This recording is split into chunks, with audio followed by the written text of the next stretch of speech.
They stood at my gate for 2 hours, telling me my land no longer belonged to me. They had glossy maps, legal threats, and the confidence of people who thought intimidation was law. But when a black SUV rolled up behind them, everything changed. They had no idea who they just tried to bully. The morning started quiet. Too quiet. I was halfway through my coffee when I saw them through the front window, Karen Whitmore in her pastel blazer, flanked by two men in reflective vests, planted at the edge of my property like they were staging a takeover. One held a clipboard. The other a tablet. All three staring at my house like it had already been condemned. I didn't rush out. I let them wait. After 10 minutes, one of the men walked a few steps past the gate and snapped a photo of my roof. That's when I stepped onto the porch. "You're on private property," I called out. Karen's smile was polished and practiced. "Good morning. We're here regarding your noncompliance with Silver Ridge HOA integration guidelines." "I'm not part of Silver Ridge." She opened a glossy folder and pulled out a color map. My property was shaded in blue, inside their boundary line. "That's incorrect," I said calmly. "My land was surveyed and filed years ago." Karen tilted her head sympathetically. "Boundaries change. The county approved an annexation proposal. Your parcel now falls under our jurisdiction." That was the first lie. For the next hour, they stayed. They walked along my fence line, measured angles, photographed my mailbox, my porch light, even the gravel in my driveway. Every move deliberate. Every glance meant to provoke. Karen's voice softened into something almost motherly. "We're protecting property values. You'll need to sign this acknowledgement of compliance. Refusal may result in fines. Possibly a lien." There it was. The threat wrapped in courtesy. I didn't touch the pen she offered. "I'm not signing anything." Her smile thinned. "Mr. Cole, this can go smoothly, or it can become very complicated for you." "Complicated how?" She lowered her voice. "Insurance reviews. Legal notices. Public designation as non-compliant. It affects more than you think. In other words, pressure." They blocked half the driveway with their white SUV, as if daring me to escalate. Neighbors slowed their cars as they passed, watching. That was part of the tactic, too. Public isolation. What Karen didn't know was that I'd already heard rumors. 2 houses down the ridge had sold after disputes with the HOA. Another neighbor confided they were pressured into signing updated community agreements that looked suspiciously rushed. There had been talk of unifying the ridge. Unifying always means absorbing. After 90 minutes of circular threats, Karen unfolded a second document, an annexation filing stamped with what looked like county approval. "See," she said, tapping the seal. "This is official." I looked closer. The signatures were too uniform. Too clean. Even the county stamp looked slightly misaligned. "That's forged," I said quietly.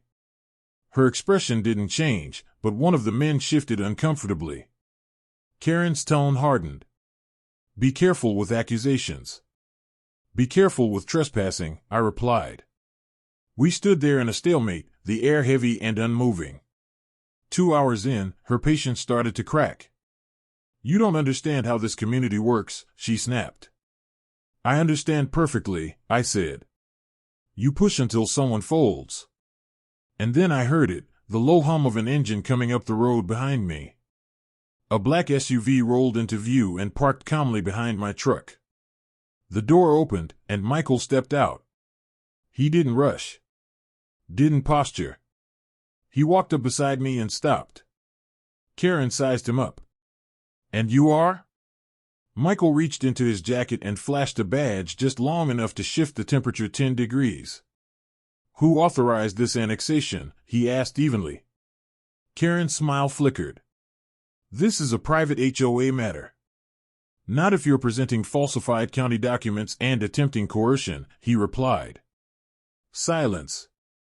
The man with the tablet lowered it. Michael extended his hand. "I'd like a copy of that filing." Karen hesitated, just a second too long. Michael's voice remained steady. You've been here 2 hours documenting private property, threatening liens, and presenting paperwork that appears fraudulent. That crosses from civil dispute into federal territory. One of the compliance men took a step back. Karen's composure finally cracked. This is harassment. We're enforcing community standards. On land you don't legally control? Michael asked. He pulled out his phone and made a short call, speaking in measured phrases. Annexation. Forged signatures.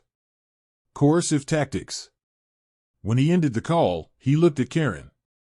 You'll want legal counsel. The confidence drained from her face. The pastel blazer suddenly looked like a costume. We were only trying to resolve this peacefully, she said, softer now. Peace doesn't involve intimidation, Michael replied. The two men retreated first, sliding into the SUV like air escaping a balloon. Karen lingered a moment longer, staring at my gate as if trying to will the situation back under her control. It didn't work. She turned and left without another word. By the next afternoon, county officials were reviewing the annexation proposal. Within days, multiple discrepancies surfaced, signatures that didn't match property records, parcels included without owner consent, boundary lines redrawn without authorization. Neighbors began speaking up. The so-called integration plan unraveled quickly once someone refused to sign. Silver Ridge's board issued a vague statement about administrative misunderstandings. Karen resigned a week later pending investigation. The Ridge went quiet again. 3 nights after the confrontation, I stood at my gate alone. The wind moved through the trees the way it always had. No vests. No clipboards. No threats disguised as policy. Just stillness. I rested my hand on the wood and looked out over the land they tried to claim with paperwork and pressure. Power doesn't come from glossy maps or polished speeches. It comes from knowing where you stand and refusing to move.